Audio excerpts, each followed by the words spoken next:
Assalamualaikum warahmatullahi wabarakatuh. Selamat siang, salam sejahtera bagi kita semuanya. Om Swastiastu, Namo Buddhaya, dan salam kebajikan. Bapak Ibu, saya sangat berterima kasih atas semangat Bapak Ibu yang mau datang belajar bersama-sama untuk bagaimana kita berarti bagi bangsa ini. Sejujurnya materi-materi yang sebelumnya Bapak Ibu sudah hafal semua sebenarnya, ada di YouTube saya. Jadi saya akan jelaskan poin-poin penting kenapa kita akan masuk ke era baru yang kita akan sebut dengan modernisasi pertanian. Tapi jujur saya katakan, saya akan mengajarkan tentang konsep modernisasi ini bukan full modern, tapi modern yang kita buat dalam konsep kearifan lokal. Karena apa? Karena modern ini menjadi jebakan. Saya harus katakan jujur, modernisasi itu adalah jebakan. Jebakannya kenapa? Nanti akan terjadi gap antara petani kecil dengan pengusaha. Nah, saya belajar ini sebenarnya sudah lebih dari 12 tahun yang lalu. Yang kalau Bapak Ibu mungkin pernah lihat YouTube saya di dalam konsep politik jahat yang membunuh petani. Itu di akhir session saya katakan begini. Kita punya senjata satu, yaitu bagaimana kita akan membuat strategi membuat sawah palsu. Kenapa saya terus mengajarkan tentang membuat sawah palsu ini? Sebenarnya sawah palsu ini adalah satu konsep tentang modernisasi pertanian. Tapi tenang, kita akan ajarkan dengan semurah mungkin. Ini sudah saya teliti lebih dari 8 tahun. Bagaimana kita akan membuat pertanian yang sangat murah dan sangat efektif.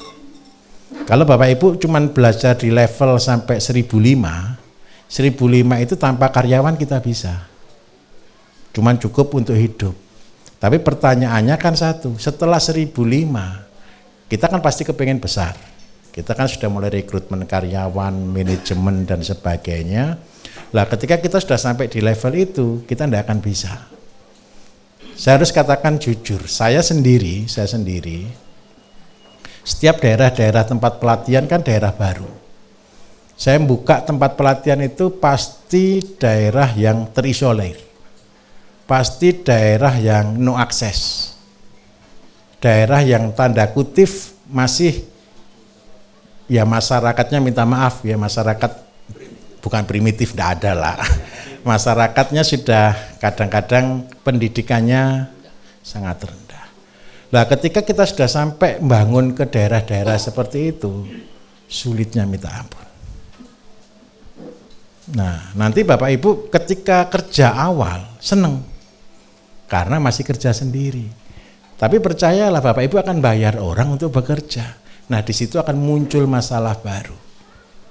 Nah ketika itu level sudah Bapak Ibu masuk di sana, kita harus masuk ke modern.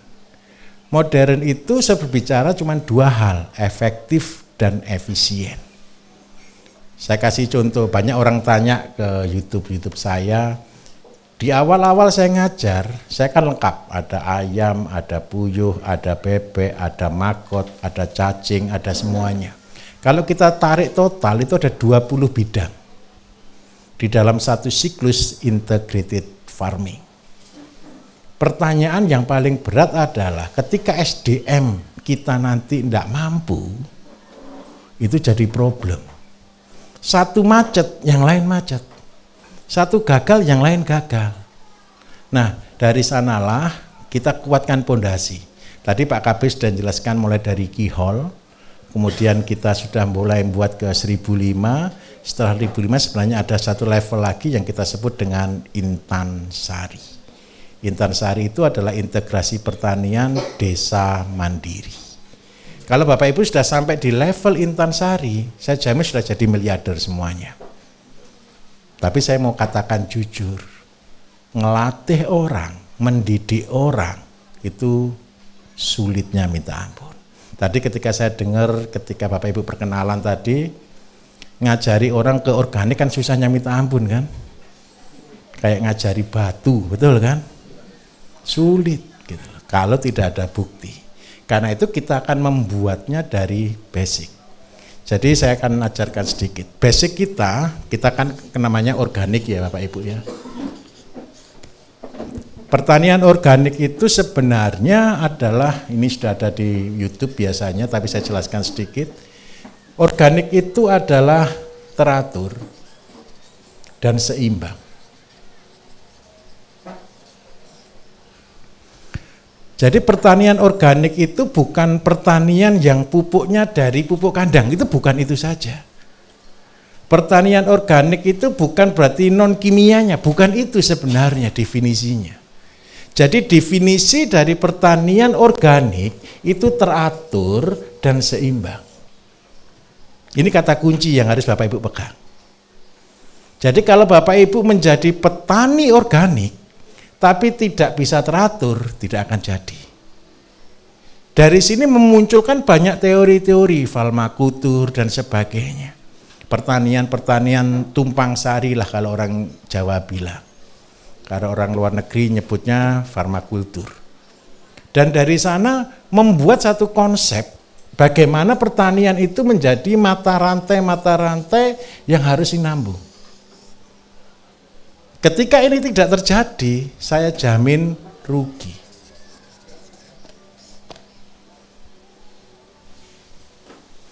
Kalau basicnya Bapak Ibu tidak menguasai, saya jamin 100% rugi. Tadi ada Bapak yang sampaikan kan, kalau seandainya saya tinggal di hutan, 3 tahun akan muncul jadi miliarder, betul ya? Kenapa kok begitu? Karena yang saya bangun selalu hutan. Kenapa kok hutan? Ada alasannya Bapak Ibu. Kalau di hutan ada enggak petani yang serius di hutan? Enggak ada. Kalau di hutan ada enggak orang gunakan pupuk kimia di hutan? Enggak ada. Kalau di hutan ada enggak orang semprot pakai pestisida? Enggak ada. Kenapa saya butuh dari hutan? Karena dari hutan saya bisa ciptakan organik. Nah, ketika kita memulai, kita harus cari yang teratur dan seimbang.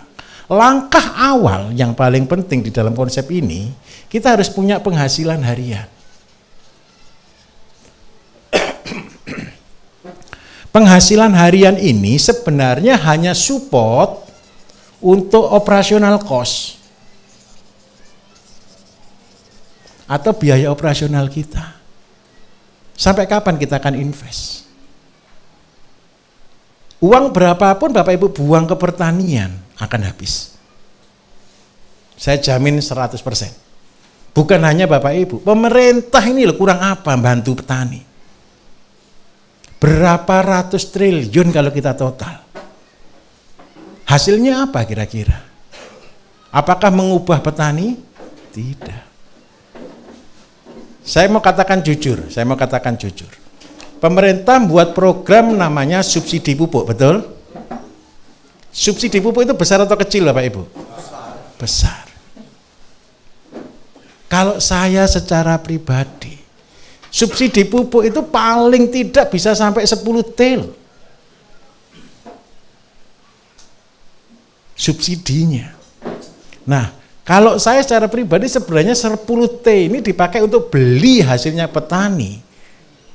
Itu sudah lebih dari cukup. Pupuk itu berapa persen sih dari biaya? Tidak terlalu besar.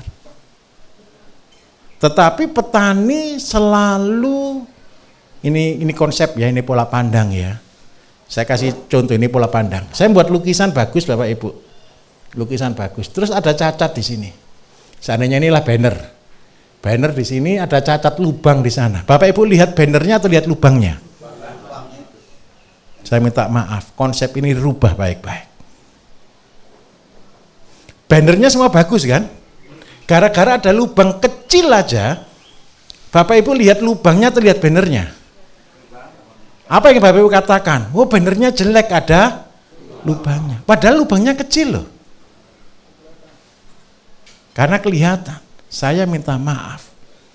Ini cara berpikir yang salah. Gara-gara kita melihat satu lukisan seperti ini ada cacat sedikit, kita langsung melihat cacatnya. Ayo kita rubah, jangan lihat kekurangan. Lihatlah potensi. Ini yang saya lakukan ketika saya merubah cara berpikir saya. Ketika saya punya visi membangun pertanian Indonesia, Bapak Ibu, kalau saya terapkan pola ini, saya sudah berhenti. Fair. Saya mengajar pelatihan seperti ini, kelas umum pertama saya buka tahun 2012. Itu pun setengah hati. Saya berjuang mati-matian untuk membangun namanya tempat pelatihan. Saya cari uang cukup banyak, saya waktu itu butuh sekitar 12 miliar Bapak Ibu untuk membangun tempat pelatihan. Setelah tempat pelatihan itu jadi, saya mau katakan jujur, saya tidak berani cerita ke orang untuk terima murid. Terpaksa saja murid itu datang sendiri. Bapak Ibu tahu enggak kursi saya cuma berapa? 12 kursi. Dan yang heran satu, setiap minggu itu full itu tempat pelatihan. Padahal waktu itu belum ada sosial media. Saya tuh heran siapa yang ngirim. Sampai berapa kelas? Pak KB sudah angkatan berapa? Pak KB ngajar sendiri berapa kelas ya waktu itu ya? 30 kelas mungkin. Saya sudah ngangkat mungkin ngajar mungkin sampai angkatan ke berapa ya? Mungkin ke berapa? 20-an lah ya. Mungkin 20-an kelas yang saya ajar sendiri. Setelah itu saya sudah tidak mau ngajar lagi. Karena apa? Pesertanya sudah bukan dari Indonesia lagi. Sudah dari 17 negara yang datang ke tempat kita di Mojokerto. Kenapa saya tidak mau mengajar waktu itu? Karena satu, saya katakan jujur, ketemu batu Bapak Ibu. Loh benar. Ini makanya Bapak Ibu ini orang-orang luar biasa. Dari batu-batu itu ada tanah baiknya banyak juga ternyata. Karena sudah mengalami masalah banyak. Nah, masalah ini penting sekali. Tolong. Ketika kita membangun pertanian, masalah yang kecil ini yang jadi dibesar-besarkan. Pupuk susah, harga murah. Kan itu masalahnya kan, penyakit banyak, betul ya? Alam juga kadang-kadang tidak mendukung. Itu kecilnya. Tapi besarnya apa? Semua manusia butuh makan tidak? Coba bayangkan. Wereng di mana-mana. Ini Banyuwangi kemarin habis kena wereng Bapak Ibu. Tapi tetap makan beras kan? Tetap makan nasi kan? Berarti masih ada yang produksi kan? Sesusah-susahnya cabai yang kadang-kadang susah, ya harganya mahal, tetap orang makan cabai kok. Apa yang terbesar di sini adalah pasar. Pasar makanan Bapak Ibu. Dan ini orang tetap butuh makan. Semangat ini saja yang buat saya tetap bertahan. Dan di dalam makanan, tadi Pak KB sempat singgung sedikit, kita akan masuk ke era baru. Habis ini era sudah berubah semuanya. Tahun 2024 kita akan masuki 4.0. Pergantian dari manusia ke AI ya. Nah, apakah kita siap? Enggak siap. Apakah kita akan mampu bersaing di sini? Saya katakan jujur, enggak akan mampu. Kalau kita tidak siapkan. Karena itu saya sangat berterima kasih kepada Bapak Ibu yang mau mendengarkan saya untuk saya berbicara. Saya berharap cuma satu, nanti ilmunya tolong dibagikan. Ilmunya tolong disebarkan. Karena apa? Bangsa kita butuh makan. Dan ini yang paling penting. Makanan ini akan menjadi obat.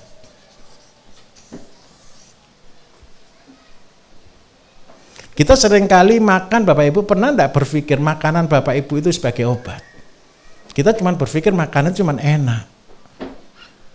Makanan itu yang penting enak di mulut, cuman 10 cm ini saja. Tapi dampaknya bisa racun. Saya di Herbalis, saya sudah lama juga di Herbalis, sudah lebih dari ya 10-15 tahun saya di Herbalis. Saya ketemu dengan pasien yang luar biasa banyak. Sampai sekarang saya sudah sangat batasi jumlah pasien karena sudah tidak mampu saya melayani semuanya. Karena tidak mampu itu saya mencoba untuk saya membuat regenerasi. Saya kepingin bagi-bagi ilmu sebanyak-banyaknya. Dari apa? Ini yang akan saya angkat. Makanan adalah obat. Jadi makanan yang kita makan itu akan menjadi obat. Ini saya tunjukkan konsepnya. Setelah kita punya penghasilan harian ini apa? Obat. Saya minta tolong produksilah sayur-sayur yang menjadi obat. Sayuran obat itu sepele. Nomor 1, ini hukum alam ya. Bapak Ibu seandainya jadi orang tua, senang enggak anaknya sakit? Enggak senang.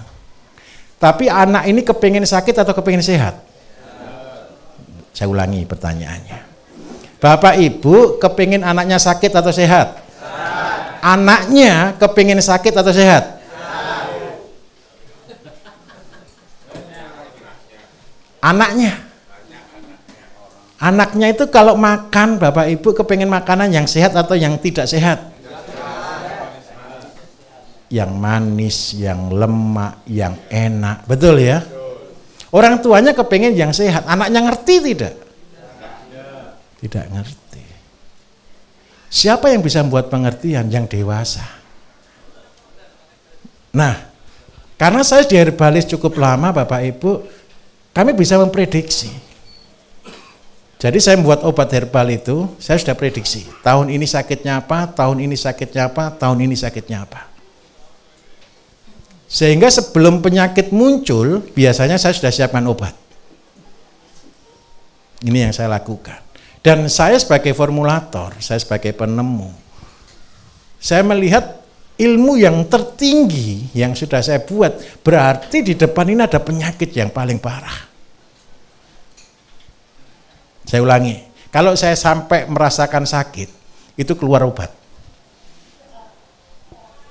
Kalau saya sampai bisa menemukan obat yang tingkat tinggi, berarti di depan ini ada penyakit yang lebih kuat lagi. Contoh. Autoimun. Autoimun itu saya buat sekitar 4 tahun lalu produknya. Penyakitnya munculnya kapan? 2-3 tahun yang lalu. Ini kemarin saya baca berita dari luar negeri. Setiap tahun pertambahan penyakit itu 2 juta. Ini untuk orang Eropa loh. Saya minta maaf Bapak Ibu. Orang luar negeri makannya sudah luar biasa terjaga. Mereka kenal dengan nama higienis. Orang Indonesia ini ngawur, betul ya? Masih ngawur lah makan kita. Dibanding dengan orang luar negeri, higienis. Tapi penyakit baru itu muncul yang menyerang per tahun 2 juta orang. Dari apa? Dari obat yang diminum harian. Apa obat yang diminum harian? Orang hari ini sakit diabetes itu sakit parah atau sakit biasa? Biasa. 10 tahun lalu orang sakit diabetes itu luar biasa atau biasa? 20 tahun lalu orang sakit kanker, satu desa ada 1-2 orang, betul? Hari ini orang sakit kanker itu biasa atau tidak? Biasa. Ke depan, kira-kira apa yang terjadi? Karena itu kami punya program besar di dalam visi kami namanya STNG, Save the Next Generation. Kita semua akan meninggal Bapak Ibu. Ini yang muda-muda ada berapa biji tadi ya? Berapa orang tadi yang sudah bilang saya akan membuktikan ke orang tua saya terharu mendengarnya. Kenapa? Itu dulu yang saya lakukan. Kalau yang bilang orang tua masih mending, kalau yang sudah bilang istri, ketika kita bertani organik Bapak Ibu itu sakitnya minta ampun. Loh, serius ini. Dulu istri saya itu sampai kepahitan sekali kalau saya ngomong integrated farming. Kenapa kok saya harus katakan jujur? Ini saya ceritakan tidak enak dulu deh. Ketika saya berjuang dari kambing sampai 400 ekor mati semua gitu, yang marah istri, betul kan ya? Puyuh ini tidak pernah saya ceritakan. Puyuh itu saya dari 300 ekor jadi 20.000, juga mati Bapak Ibu. Habis 20.000. Bebek dari 11 ekor jadi 2.000 induk loh ya. Bukan 2.000 bebek, 2.000 induk. Habis kena mata biru, kena flu burung. Karena itu saya tidak berani ajarkan lengkap kadang-kadang. Karena apa? Saya takut. Menjadi besar gampang. Saya ulangi, menjadi besar gampang. Bapak Ibu kuat itu yang susah. Jadi miliarder itu gampang Bapak Ibu. Kalau cuma cita-citanya Bapak Ibu menjadi miliarder gampang. Saya menjadikan orang miliarder, kadang-kadang rezekinya orangnya ya. Saya makan di warung, ketemu orangnya serius gitu. Saya bilang ikut saya, 2-3 tahun jadi miliarder dia. Saya pernah ngajari orang jadi miliarder, orang jualan mie Bapak Ibu. Mie ayam. Saya makan mie-nya dia itu judulnya mie rapate enak loh. Saya rekrut dia 3 tahun jadi miliarder. Pernah satu preman, tukang rampok. Saya suruh bilang sudah tobat ikut saya. Saya ajari jadi miliarder. Tertinggi pendapatannya di antara 600 sampai 700 per bulan. Juta. Tapi masalahnya setelah mereka kaya apakah kuat? Buat showroom di mana-mana. Saya sampai heran, saya ngajarinya pertanian, dia keluarnya showroom.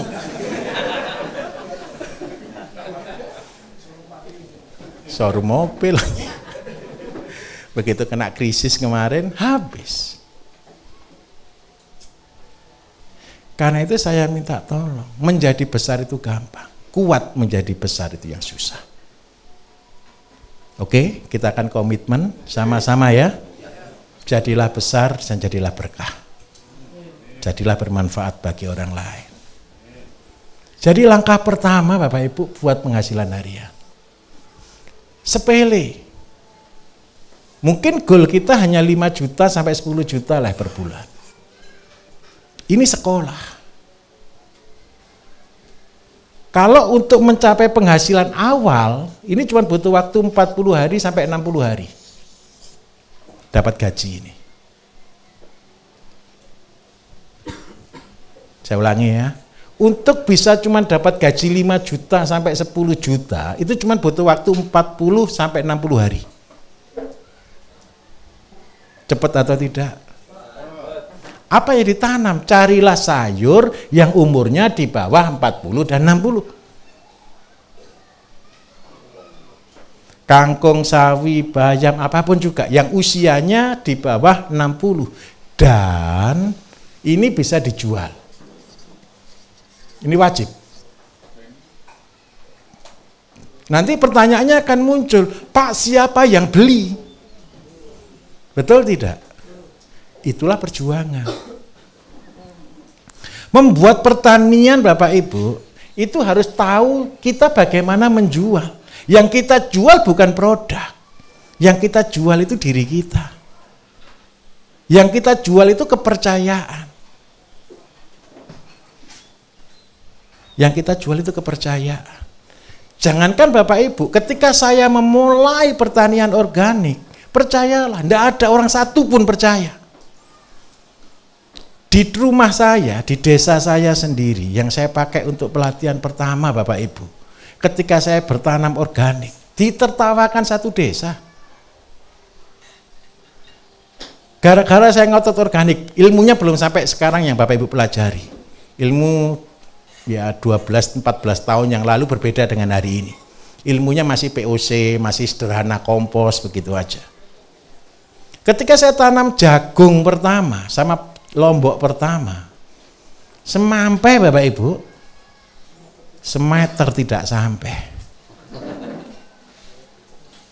Sekampung tertawa. Kenapa kok tertawa? Ya saya waktu itu ilmunya cuma segitu. Ilmunya cuma kencing sapi, saya oksidasi, saya olah, saya jadikan pupuk. Cuman itu saja. Ketika saya aplikasikan, semampai. Apakah saya putus asa? Saya ulangi lagi tahun depan. Tempat saya tandus tidak ada air. Airnya tanam kita waktu musim hujan saja. Kalau dicangkul kerasnya minta ampun. Dan cangkulnya yang patah. Tahun ke depan kedua saya ulangi lagi. Lumayan lah. Bisa hidup dan bisa buah. Tapi masih kalah jauh dengan yang kimia. Tapi, ini saya katakan tapi, bertani itu hanya mengandalkan rezeki. Bertani itu hanya mengandalkan berkah. Saya rugi 2 tahun. Tahun ketiga, ketika saya aplikasikan, cabai saya 2 meter Bapak Ibu. Ditambah bonus. Harganya 80 sampai 100 ribu. Panen raya enggak? Panen raya. Yang lain enggak panen, punya saya panen sendiri. Apakah orang akan menjadi organik? Ya komentar, bagus sekali ya cabenya. Ya cuman bagus saja. Apakah ikut? Tidak. Dari sana akhirnya tadi Pak KB sempat cerita, mulai kejadian itu kita tanamnya bukan lagi di lahan, tapi di polybag. Orang kan seneng cuman panennya, enggak mau prosesnya. Itu era 15 tahun lalu ketika saya ngajar. Dan itu gagal. Kenapa saya katakan gagal? Saya ngajar lebih dari 12.000 orang. Lebih dari ya 2.000 desa mungkin seluruh Indonesia ini. Dan tidak membuahkan hasil. Karena konsepnya masih konsep lama. Zaman itu.